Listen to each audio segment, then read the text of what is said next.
사도행전 13장 44절에서 52절까지 말씀입니다. 우리 다 같이 한 목소리로 합독해서 읽도록 하겠습니다. 그 다음 안식일에는 온 시민이 거의 다 하나님의 말씀을 듣고자 하여 모이니 유대인들이 그 무리를 보고 시기가 가득하여 바울이 말한 것을 반박하고 비방하거늘 바울과 바나바가 담대히 말하여 이르되 하나님의 말씀을 마땅히 먼저 너희에게 전할 것이로되 너희가 그것을 버리고 영생을 얻기에 합당하지 않은 자로 자처하기로 우리가 이방인에게로 향하노라. 주께서 이같이 우리에게 명하시되 내가 너를 이방의 빛으로 삼아 너로 땅끝까지 구원하게 하리라 하셨느니라 하니 이방인들이 듣고 기뻐하여 하나님의 말씀을 찬송하며 영생을 주시기로 작정된 자는 다 믿더라. 주의 말씀이 그 지방에 두루 퍼지니라. 이에 유대인들이 경건한 귀부인들과 그 신의 유력자들을 선동하여 바울과 바나바를 박해하게 하여 그 지역에서 쫓아내니 두 사람이 그들을 향하여 발에 티끌을 떨어버리고 이고니온으로 가거늘 제자들은 기쁨과 성령이 충만하니라. 아멘. 사도행전을 전도행전, 성령행전 그렇게 말하는 이유는 성령의 역사로 말미암아 하나님이 어떻게 바울을 통해서 바울 팀을 통해서 전도의 역사를 이뤄나갔는지를 보여주는 너무 중요한 성경 중에 하나입니다. 그런 가운데 오늘 바울을 통해서 우리가 꼭 알아야 될 신앙생활의 원리, 또 전도자의 중요한 원리가 선택과 집중의 원리입니다. 무언가 선택을 했다면 무언가를 포기해야 되고 선택한 것은 우리가 집중해서 그 은혜를 또 누리고 그걸 통해서 하나님의 역사를 봐야 되는데요. 중간은 없다라고 얘기합니다. 어둠과 빛 사이에 중간은 절대 없는 거죠. 그리고 어둠하고 빛은 싸움도 안 되는 거고요. 그래서 이제 어둠이냐 빛이냐 그거밖에 없어요. 중간을 이제 보통 우리가 사상 검증할 때 이제 회색지대라 그렇게 얘기하는데 이 세상이 어둠이고 예수 그리스도가 빛이기 때문에 이거는 싸움이 일어날 수밖에 없는 겁니다. 지금 뭐 예전 상황은 지금 상황 마찬가지고 왜냐하면 실제로 예수님이 직접 말씀하신 요한복음 7장 7절에 보면 세상이 너희를 미워하지 아니하되 나를 미워하나 예수님이 직접 말씀하셨죠. 이는 내가 세상의 일들을 악하다고 증언함이라. 세상의 것들이 선하지 않다, 악하다. 어떻게 보면 예수님이 기준을 마련해 주신 거예요. 세상 것은 악하다. 그러니까 너희는 악하다. 그래서 너희에게는 복음이 필요하고 빛이 필요하다. 그렇게 얘기하는 거거든요. 계속 그걸 어떻게 교회와 세상은 어떻게 마찰이 일어날 수밖에 없는 거예요. 빛 대신 진리를 자꾸 선포하니까요. 그래서 예수 그리스도의 빛이 임하면 우리에게 뭐가 생기냐면 분별력이 생기는 거죠. 이 빛이라고 할 때 예수님 또 예수님을 통해 선포되는 말씀, 지금도 마찬가지입니다. 사람이 하나님의 성령의 역사하심이 없으면 이 분별을 잘 못하는 거예요, 사실. 이 분별에 따라서 이제 방향이 나오게 되는데, 그래서 우리가 조금 늦게 가더라도 우리가 말씀을 통해서 분별하고 차근차근 가려고 하는 게 올해 그게 기계실이거든요. 기도하면서 계획하고 실천해 나가는 거. 절대로 조급하게 해야 될 일이 아니거든요. 자, 빛 대신 복음이 들어가야 분별력이 생기니까 사단은 듣지 못하게 만드는 겁니다. 오늘도 지금 보세요.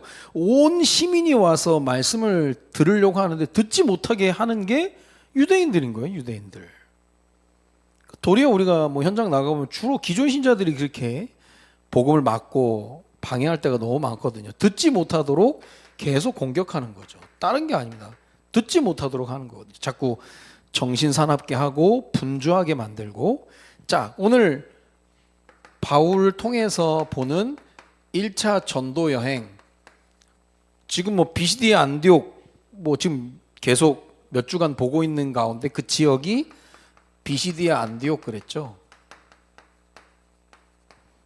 지역적으로도 중요하고 여기서 했던 바울의 설교. 그래서 우리가 지금 그 13장을 지금 한번 훑었다가도 다시 한번 훑는 이유가 이 설교 안에 구속사적 말씀이 나온 게 예수 그리스도에 대한 약속이 있기 때문에 약속과 승리 그게 있었다고 그랬죠. 비시디아 안디옥에서 바울이 한 설교를 풀로 지금 누가가 기록을 해 놓은 부분들입니다. 그래서 약속된 하나님의 말씀 선포하니까 반응이 오잖아요. 오늘 보면 44절에 보니까 온 시민이 일어났다. 온 시민이 말씀 받으려고 다 모인 거예요. 이 정도로 막 파급력이 있었던 거거든요. 이게 어둠에 빛이 비치니까 이제 그러는데, 당연히 이제 45절에 보면 당연히 유대인들이 이제 시기하는 거죠. 그러니까 이거를 왜 그러지라고 할 게 아니라 당연히 봐야 되는 겁니다. 우리가 올바른 전도운동하려고 복음운동하려면 여러 군데에서 방해가 일어날 수 있게 된다라는 거죠. 그러니까 이런 상황이 일어나니까 바울이 이들과 맞서 싸우거나 내가 여기서 순교하겠다 그렇게 얘기하는 게 아니라 50절, 51절에 보니까 바울이 이고니온이라고 하는 다른 지역으로 옮기게 되는 거예요. 어떻게 보면 이게 여러 가지에 적용이 되는 거거든요. 자, 그러면 이걸 좀 구체적으로 우리가 조금 얘기해 본다면, 세들백 교회 릭 워렌 목사님이 오래전에 쓴 글이거든요.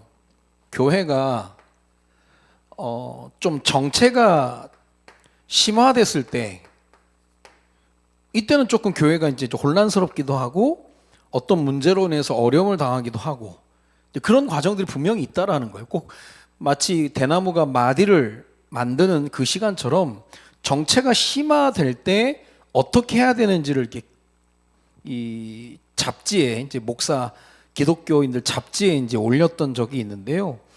그 몇 가지 포인트가 뭐냐면, 이게 오랜 시간 동안에 있던 것들이 이제 터져버린 거니까 오랜 시간이 걸리기 때문에 조급해하지 말라라는 거 하는 거예요. 조급하게 급하게 막 해버리면 안 되니까 어쨌든 시간을 오래 투자한다고 생각을 하고 오랜 시간 보는 가운데 어디서부터 시작을 하냐면, 개중에 보면 움직이는 사람이 분명히 있다라는 거예요. 움직이지 않는 사람, 퍼즐로 앉아있거나 누워있거나, 물론 그들도 깨워서 자극을 줘서 해야 되겠지만 움직이는 사람과 함께 하라는 거예요. 움직이는 분명히 있다라는 거예요.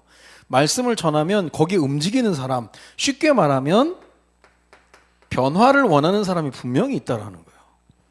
이게 보통 이게 한 조직 안에 이제 100%가 다 움직일 수 없고 80%를 20%가 끌고 간다고 얘기하거든요. 이걸 이제 바울이 잘한 거죠. 움직이는 사람들 파악을 해서 이들과 함께 가야 된다. 그러면서 분명히 움직이는 사람이 있어서 함께 사역을 할 때 외부에 갈등이 분명히 온다는 거예요. 갈등은 예상해야 된다는 거예요. 이게 어떻게 보면 오늘 제목에 나와 있는 것처럼 선택과 집중의 원리예요. 이건 당연한 과정이라는 거예요. 우리가 어떤 일을 하는 가운데 뭐 작은 일을 해도 뭐 이게 쉽지가 않잖아요. 모든 일이 어떤 일이든 쉽겠습니까? 당연히 갈등을 예상하고 봐야 되는데, 주로 이제 가까이 있는 지인이라고 하는 사람들이 제일 시기하고 질투하고 그럴 수 있거든요.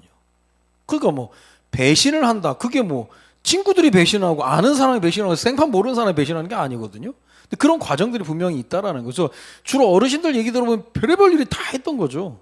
뭐 전도행도 마찬가지입니다. 그렇게 진행이 된다라고 하는 거죠. 그래서 이 속에서 하나님이 바울을 통해서 보여주신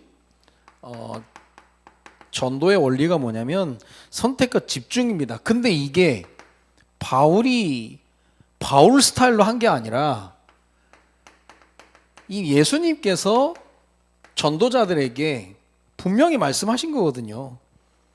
70인 제자들을 모아놓고 마태복음 10장 14절에 보면 누구든지 너희를 영접하지도 아니하고 너희 말을 듣지도 아니하거든 그 집이나 성에서 나가 너희 발에 먼지를 떨어버려라.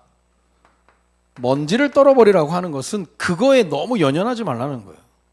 그럴 수도 있다라는 거예요. 어떻게 보면 이걸 조금 냉정하게 해야 될 필요가 분명히 있는 거거든요.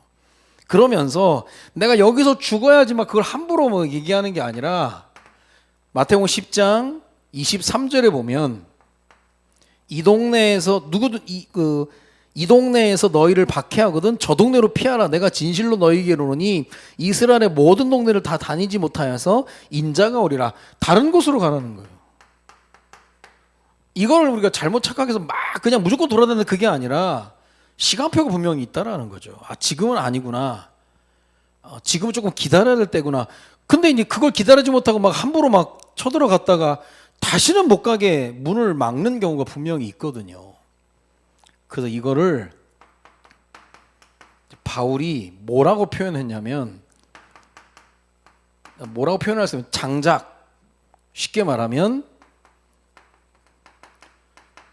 젖은 장작 같은 사람들이 있다는 거예요. 당시 유대인이죠, 유대인.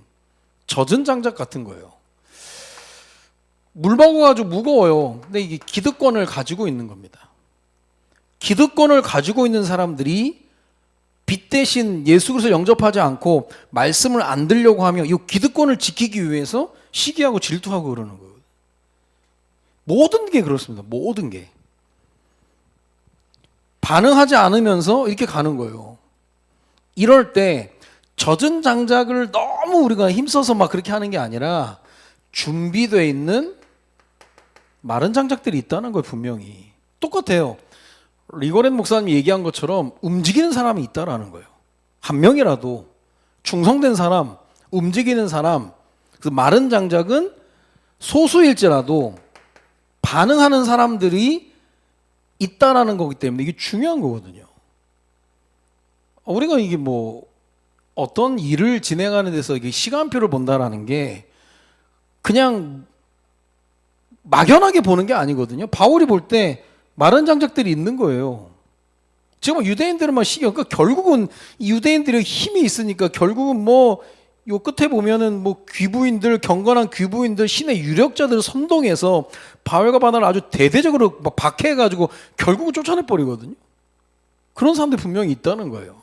이런저런 모양으로 젖은 장작, 마른 장작. 우리가 뭐 공산주의가 자꾸 이제 공포 정치를 하는 이유가 이걸 지키려고 체제를 지금 유지하려고 하니까 별의별 짓을 다 하는 거거든요. 그 옛날에 그 송골매 구창모라는 가수가 불렀던 노래 중에 희나리가 희나리. 저도 잘 모르는 노래. 희나리가 옛날에 희나리가 이 젖은 장작이거든요. 너는 아직 준비가 안 됐는데 내가 너무 다가가서 미안하다니 그런 퇴짜 맞은 남자의 그냥 그런 내용인데 아직 준비가 안 됐는데 막 불 붙이려고 막 달려드니까 거기는 부담돼서 떠나가 버리는 거예요. 그러니까 이건 딱 스토커예요. 나는 뜨거운데 상대는 차갑거든. 이 교회 안에서 분명히 있거든요. 그래서 우리가 전도자로서 지혜로워야 되는 건 사람마다 다 다르거든요. 뭐 막바로 뭐 집에 가도 되는 사람이 있는가 하면 또 막바로 가면 부담 갖는 사람이 있고 막바로 말 시키면 또 부담되는 사람이 있고 또 말 안 시키면 또 서운해하는 사람이 있고 여러 가지 다양하단 말이에요. 그건 성격이고 체질인데 이거는 시간표 속으로 보는 겁니다. 바울이 장작이라고 비유하면서 보는 거예요. 지금 유대인들이 자기들의 기득권을 유지하기 위해서 뭔가 이상한 자기들 나름대로의 메시아관이 아니라 다른 걸 가지고 와서 이제 전하니까 거기에 이제 시비를 거는 거거든요. 하나예요. 기득권 때문에. 그게 이익이 되니까 그렇게 되는 거거든요. 그래서 결국 바울이 이고니온으로 움직이는 겁니다. 이게 이제 선택과 집중이거든요.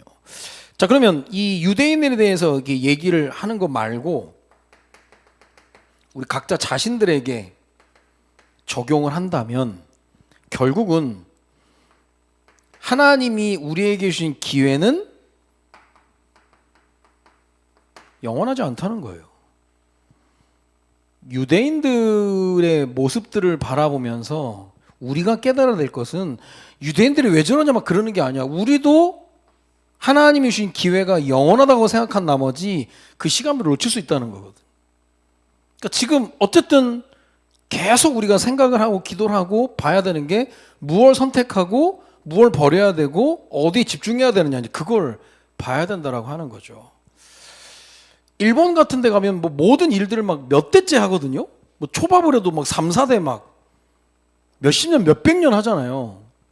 또 우리나라는 뭐 일도 그렇고 여러 가지 많은 것들에 이제 선택 집중에 대해서 우리가 잘 못해요.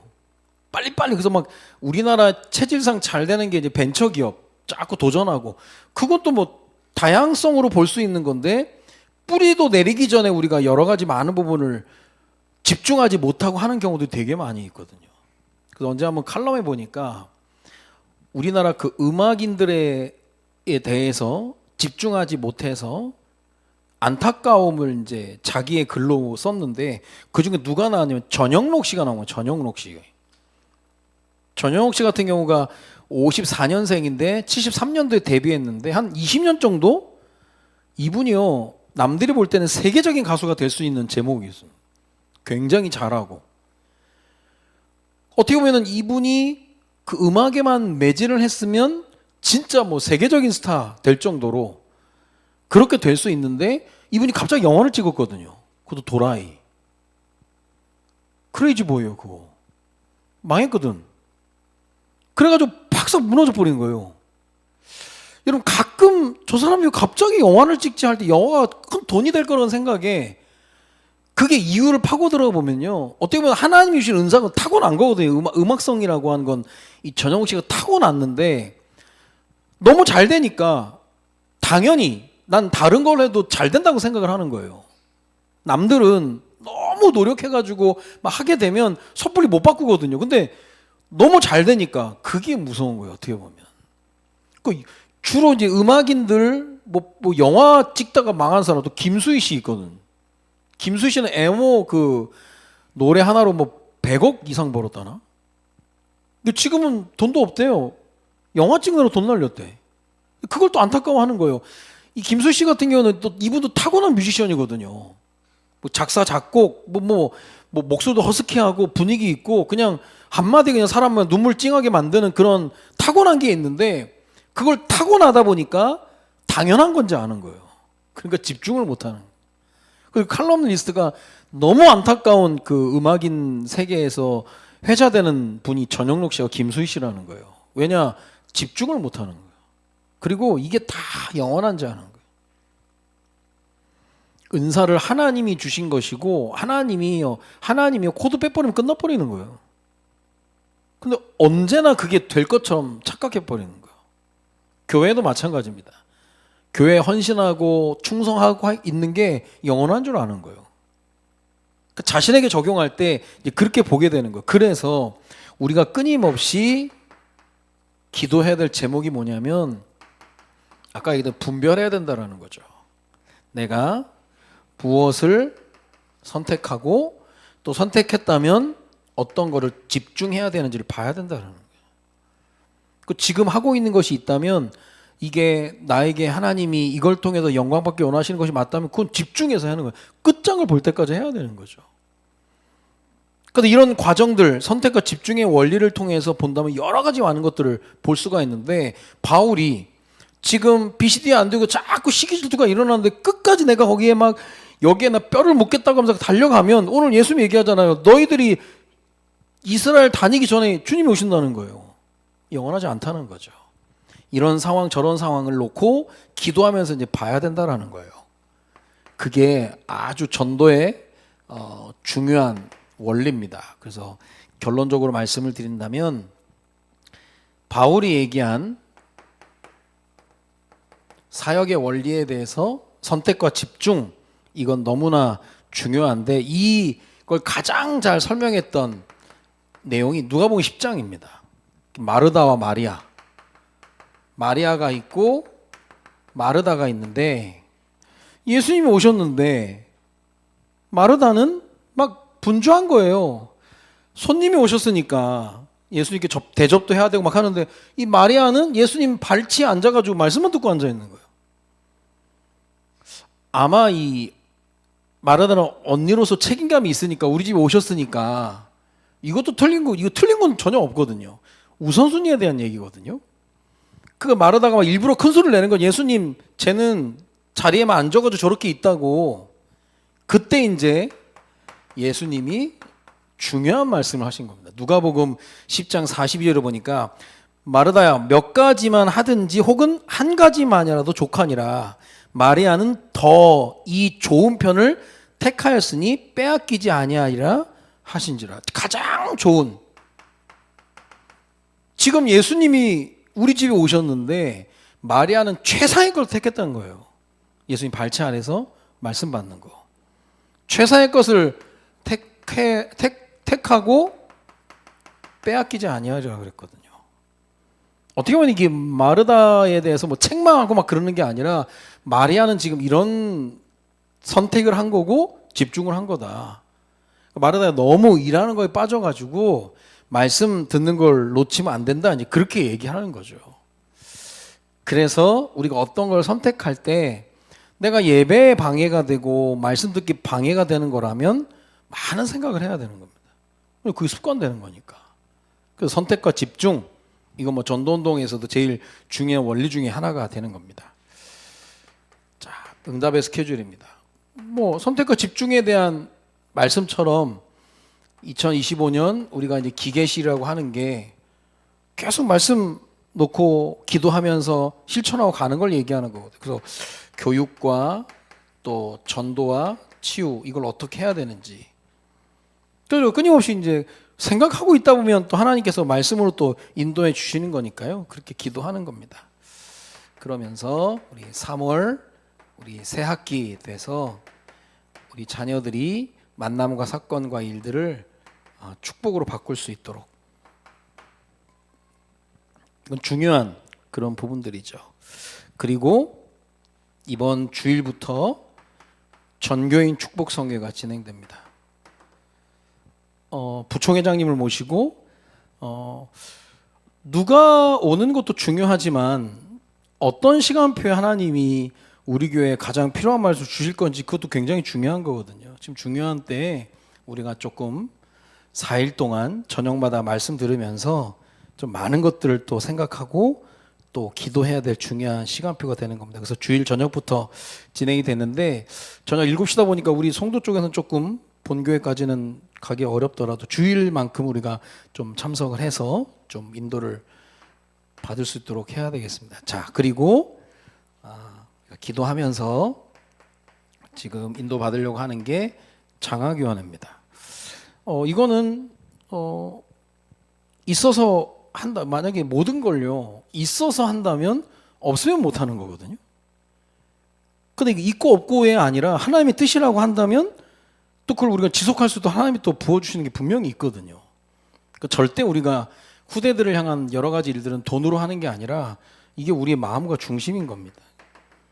그럼 뭐 기도하면 하나님, 우리가 지금 뭐 형편은 안 되지만 우리가 우리 아이들을 조금 더 육신적으로 물질적으로 도울 수 있는 그런 시스템을 만드는데 뭐 우리가 시작한다면 나머지 하나님이 해 나가시는 거죠. 할 수 있는 만큼만. 우리의 중심을 가지고 이번에 집회 이후에 아마 4월부터 우리가 좀 기도하면서 뭐 작은 금액도 상관없습니다.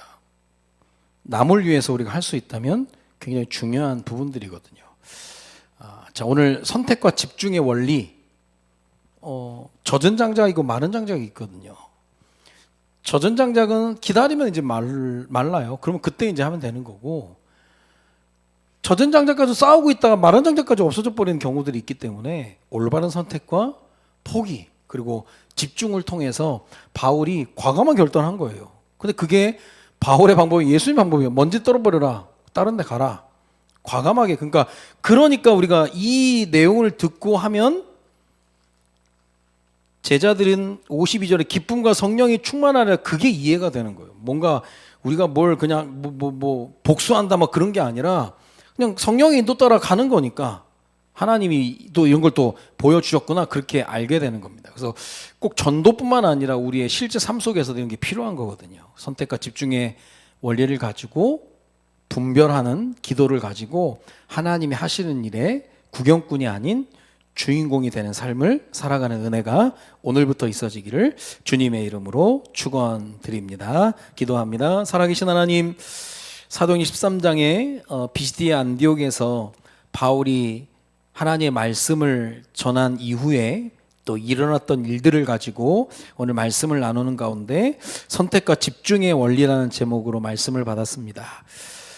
하나님의 복음의 빛이 비춰지니 또 유대인들이 시기하고 질투하고 비방하고 또 반박하고 결국은 바울 전도팀을 너무 어렵게 했는데 바울이 그곳에 계속 머물러 있던 것이 아니라 이고니온으로 옮겨가면서 예수님께서 너희를 박해하거든 먼지를 떨어버리라 하신 말씀대로 세밀하게 인도받았던 것처럼 우리의 삶 가운데 여러 가지 또 다른 걸 선택해야 될 때가 있다면 하나님께서 분별할 수 있는 지혜를 열어주셔서 올바른 선택을 통해 또 올바른 집중을 통해 열매 맺는 삶을 살아갈 수 있도록 우리에게 은혜를 베풀어 주옵소서. 전도운동뿐만 아니라 교회에서 진행되는 여러 가지 일들, 우리 가정에 일어나는 일들, 우리 산업 현장에 일어나는 일들, 하나님께서 우리에게 분별할 수 있는 지혜의 영을 허락하여 주셔서 하나님의 인도 따라 하나님의 하시는 일들의 증인으로 우리가 살아갈 수 있도록 주님이 인도하여 주옵소서.